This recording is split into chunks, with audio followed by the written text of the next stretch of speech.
I didn't know I was learning this lesson at the time.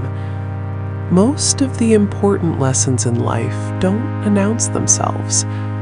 They don't come with flashing lights or loud alarms. They arrive quietly, disguised as frustration, impatience, or even certainty. Sometimes they hide in plain sight, wrapped in the ordinary, waiting for you to look closer. They are the moments when you feel like something's off, but you can't quite put your finger on it. When everything you thought you knew is suddenly questioned, and you are left wondering if the path you've been following is really the right one. And then, years later, when you least expect it, these lessons show up again. Not as the frustrations you remember, but as understanding. They remind you how far you have come and how much you have changed in ways you never expected. They show you that everything you went through wasn't a mistake, but a lesson in disguise. It wasn't until much later that I realized these moments were trying to teach me something bigger than I understood at the time.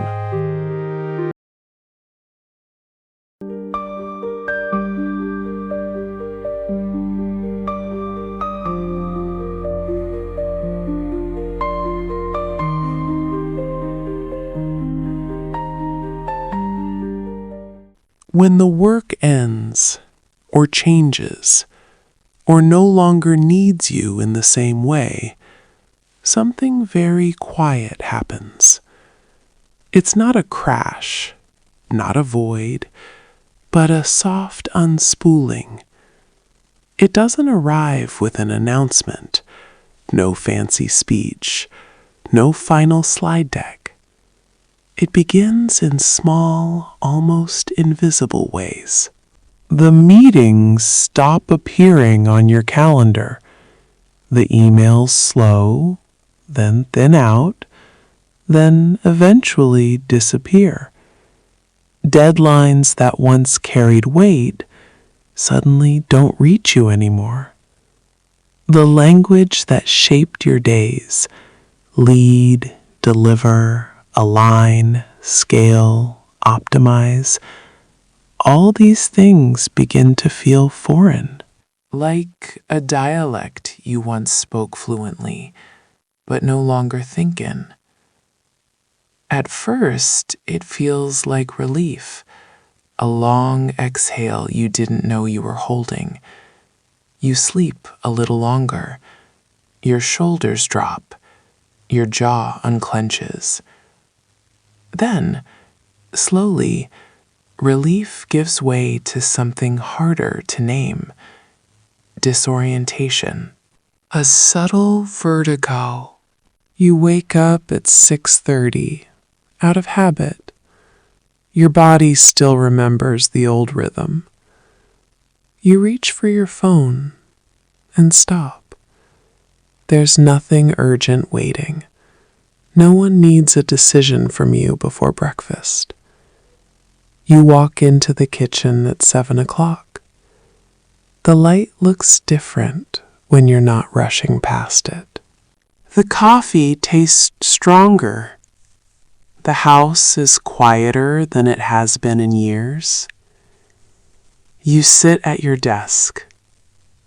The same desk where you once solved problems, mediated conflict, moved money, moved people, and no one is waiting for your input. The rhythm that carried you for decades simply stops. And in that space, not immediately, not loudly, a question begins to form. Not, what do I do now, but something deeper, more personal. It is more like, who am I now? It doesn't shout. It doesn't demand an answer. It whispers. and it has been waiting a very long time to be heard.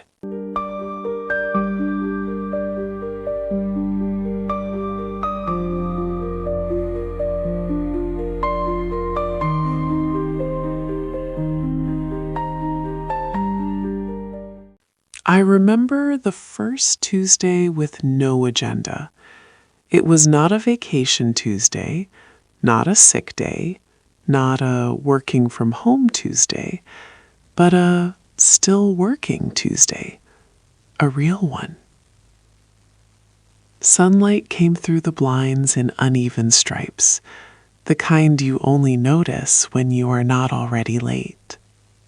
The kettle hummed on the stove.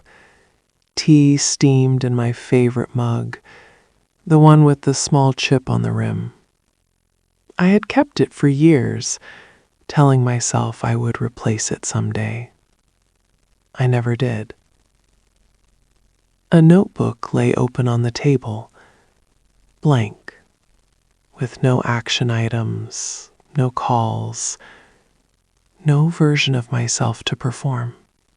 And for a moment, I panicked.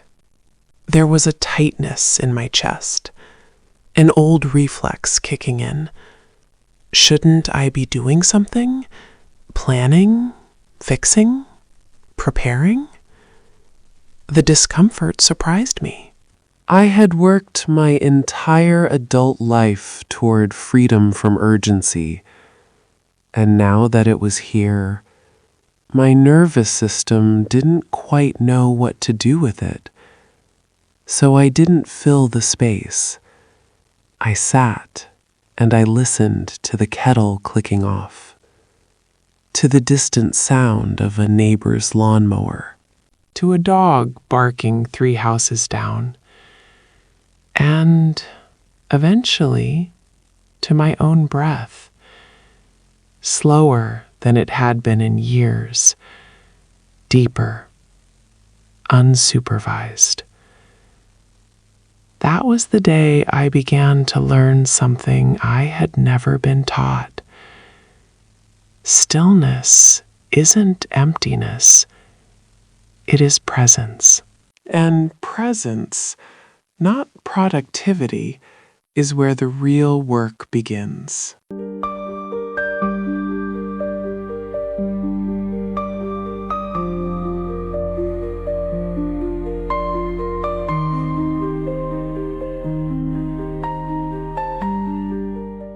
For a long time, I believed the lessons of my life were about work, about navigating systems, acquiring skills, managing time, projecting confidence. I thought I was learning how to succeed, but that wasn't it. Not really.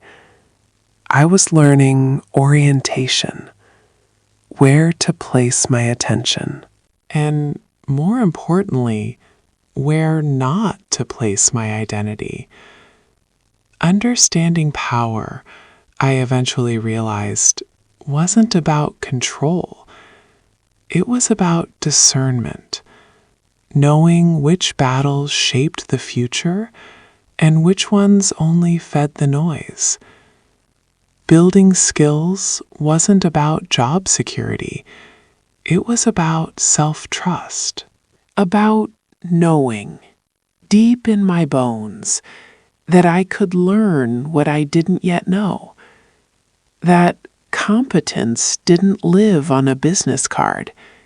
It lived in my body, in my ability to adapt. Letting go of constant usefulness, that one took longer. I told myself it was about rest, about balance, about learning to take a break. But underneath all of that was a harder truth. I had confused being needed with being valuable. Learning to stop proving my worth meant facing a quiet fear that without output, I might disappear. And the waiting, The waiting for permission, for recognition, for the nod from someone higher up, that wasn't ambition. It was postponement. Postponement of my own life. Choosing myself as the reference point.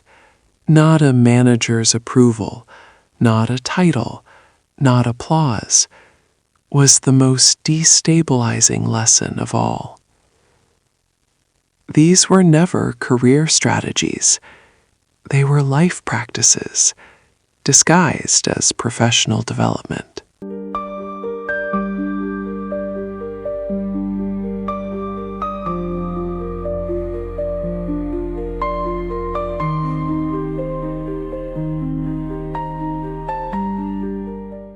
When the titles fell away, vice president, director, lead, even the casual shorthand, she's in finance. What remained wasn't impressive by corporate standards. There was no elevated pitch, no neat summary. It was quieter than that. Curiosity about a poem I didn't quite understand. About a recipe that took all afternoon. About the way light changes in the garden as the seasons shift. The ability to listen without already drafting my reply, without waiting for my turn to speak. A comfort with not knowing everything right away, with saying, I don't know yet, and meaning it. A willingness to move without guarantees, because somewhere along the way, I learned that motion itself creates clarity. I didn't lose myself when the work changed. Instead, I met myself. Not the version polished for a boardroom, not the one trained to anticipate expectations, but the one who had been waiting quietly in the wings all along. Tender, observant, less certain, and more honest. And finally, free.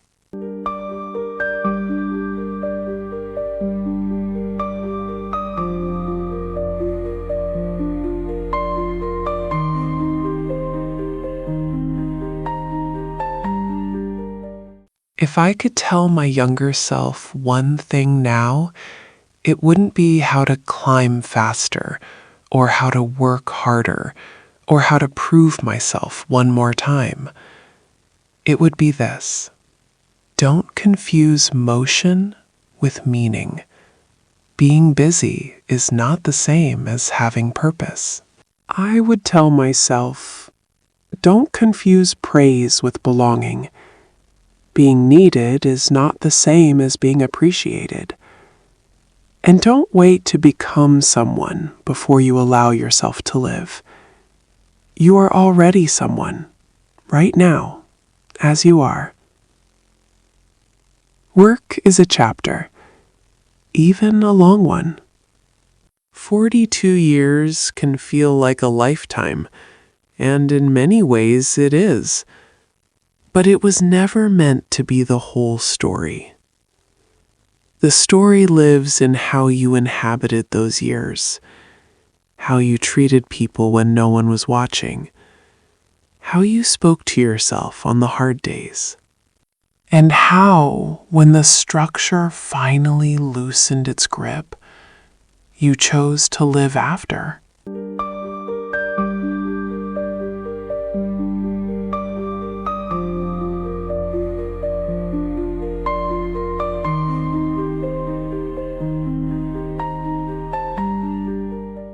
What remains after 42 years of work isn't a title I can place after my name. It is not a resume line or a LinkedIn headline, not even a legacy anyone else can quantify. It's a way of paying attention to people, not for what they can give me, but for who they are when they are not performing. To time, not as a resource to spend or manage, but as a gift to receive. To the moments that don't announce themselves as important, a shared silence with a friend. The smell of rain on dry earth.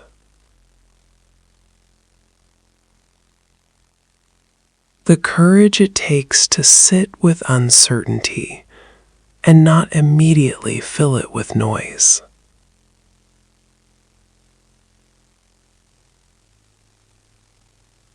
Because those moments, small, unrecorded, unmeasured, they are the ones that stay.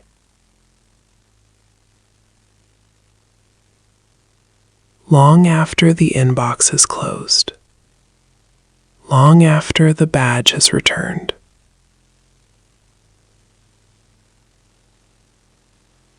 long after the world stops asking what you do, they remain, and in them, I find the woman I was always meant to become.